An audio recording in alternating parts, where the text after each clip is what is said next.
Hogwarts Legacy is just a week away from releasing, and as we were getting closer to that February 10th release date, the woke mob is coming to the realization that their efforts to boycott this game has failed. Yet despite this, some gaming sites like GameSpot, like IGN, you really can name anyone you want because they have all been doing the same thing. They cannot write a simple article without mentioning just how problematic this game is and how transphobic J.K. Rowling is. And I have over here an example, and it is from GameSpot. You see, GameSpot made an article talking about the release times announced for early access for Hogwarts Legacy. And at the very bottom here, we can see this little comment here. Hogwarts Legacy is developed by Avalanche Software, a subsidiary of Warner Brothers Interactive Entertainment. The game has been embroiled in controversy due to transphobic remarks from Harry Potter author J.K. Rowling. Although she is not personally involved with its development, she stands to profit from its success. For more, read her in-depth article on how Rowling's comments have impacted the trans community. In this article, you will also find links to trans creators you can support, blah, blah, blah. These people that write this stuff, these gaming sites that publish it, they don't actually care about any of these issues. I know, right? Such a big surprise. What they care about is the money. Do you realize how much money these sites are getting from posting these Hogwarts Legacy articles?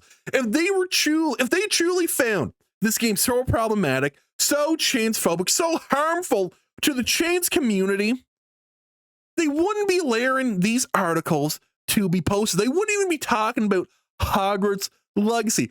But they are, because Hogwarts Legacy, it's probably going to be a Game of the Year contender. We already know it is going to be super successful. So obviously, when someone sees something that mentions Hogwarts Legacy, they are going to click it. But in order to not get on the woke mob's bad side, they usually include things like this here, pretending to actually give a shit. But if this isn't bad enough, we have seen some slimy tactics like this before. For instance, IGN interviewed, I believe it was Alan Tu, who is the game director for this game, for Hogwarts Legacy, and they kind of try to bait him in your commented about the whole J.K. Rowling situation, whether she thought she was bad, whether she thought she was good. And this is what the interviewer from IGN, which, you know, IGN, I don't need to say any more about that, asked him. As the game inches closer to release, only 2 weeks away, Portkey customers will be navigating a thicket of unresolvable ethical quandaries.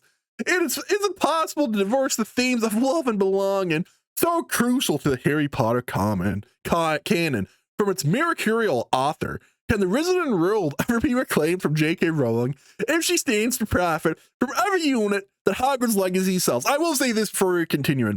The fact that people want J.K. Rowling, the author, the creator of this universe, to have nothing to do with it, I don't know. It's absolutely ridiculous. It's fucking retarded, if I am being very, very blunt. So this is how Alan 2 ended up responding to the question.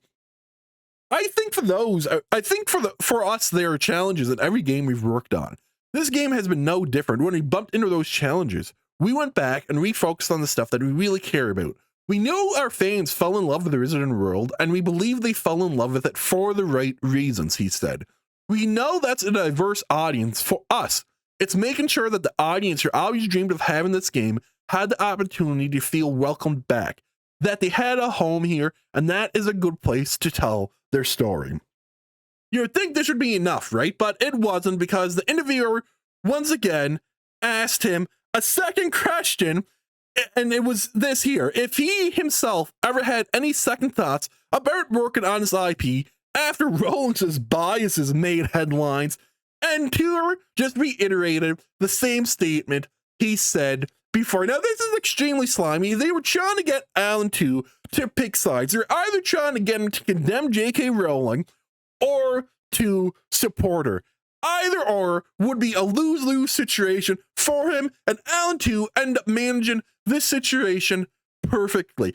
And if you just want to see just how bad the boycotts have failed, despite these journalists obviously saying that the game's problematic, the game's transphobic, despite the people calling for boycotts, despite them trying to intimidate people not to buy this game by saying that they're transphobic, by saying that they are literally killing trans people, which I'm not even over exaggerating when I say this, because I have had people tell me, since I am buying this game, I am literally killing trans people. If you want to see just how good their efforts have been, we can just look here. We can see that Hogwarts Legacy is the top earning game over on Steam.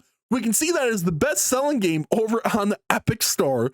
We can see that the deluxe and regular editions of Hogwarts Legacy are the #1 and #2 best-selling games for the PS5 over on Amazon. And once again, over on Amazon, the 2 deluxe editions and the regular edition of Hogwarts Legacy are the #1, #2, and #3 best-selling games for the Xbox Series X. And if you wanted any more proof that people are going to buy this game, that people are just fed up with this cancel culture bullshit, we can just look at the new trailer that Hogwarts Legacy put out here. I think it was yesterday or 2 days ago. It says right there.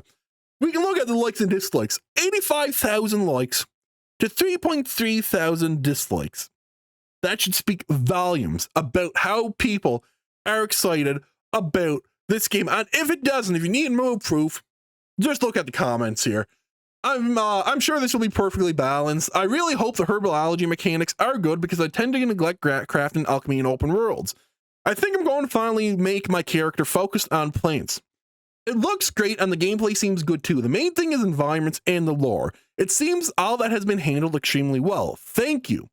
I'm going to enjoy this so much. Finally, a proper Harry Potter game. I still remember as a kid begging to go to the library to play Harry Potter and Sorcerer's Stone on the old Microsoft PC. And now as an adult, I can just get this and hopefully revisit some of those feelings I had as a kid. So excited. Excuse me there, guys. I kind of had a little moment.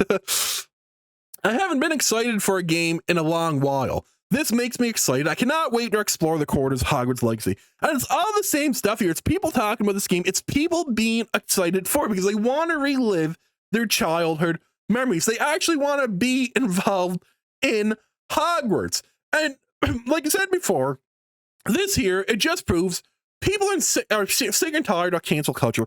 They're sick and tired of the woke mob, of the people who think that they can dictate what other people do with their money. They're tired of being called transphobes, of being called bigots, simply because they have opinion, or simply because they want to buy a game that they are excited for. I absolutely love this. I think it is amazing. I think that if the current day, I guess you can say culture, sticks on this path, I think sooner or later, these woke people are finally going to get the message that their tactics of intimidation, that their tactics of trying to ruin people's lives simply because they have an opinion that does not agree, does not align with theirs, is over, that people have had enough of it. Hogwarts Legacy, I think this is going to be a major moment in the current day history in the video game industry for fighting